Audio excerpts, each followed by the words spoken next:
Europoslanec z hnutia Republika Milan Mazurek so zdesením reaguje na novinku, že slovenský diplomat Miroslav Lajčák sa má stať poradcom predsedu vlády Roberta Fica. Mazurek zrekapituloval verejnosti, o akého človeka vlastne ide. Vo svojom videu doslova hovorí: niektorým veciam skutočne nerozumiem. Ako si mohol predseda vlády za svojho poradcu vybrať chronického progresívca, slniečkara, presadzovateľa migrácie pána Lajčáka? Veď toho človeka všetci veľmi dobre poznáme. Pamätáme si na jeho výčiny, keď bol minister zahraničných vecí.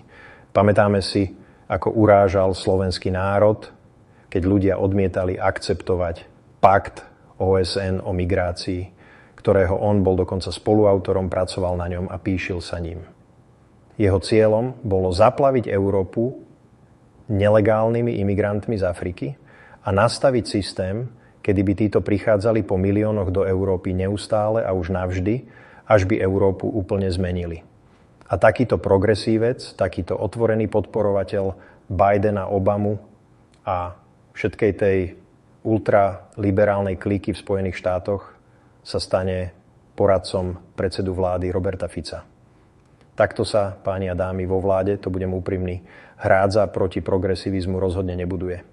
S Druckerom, s Lajčákom, Šefčovičom a podobnými ľuďmi, ktorými ste naplnili celú vládu, môžeme o hrádzi proti progresivizmu iba snívať. Kliknite na odber V4 News a získajte informácie o aktuálnom politickom dianí z celej strednej Európy na jednom mieste.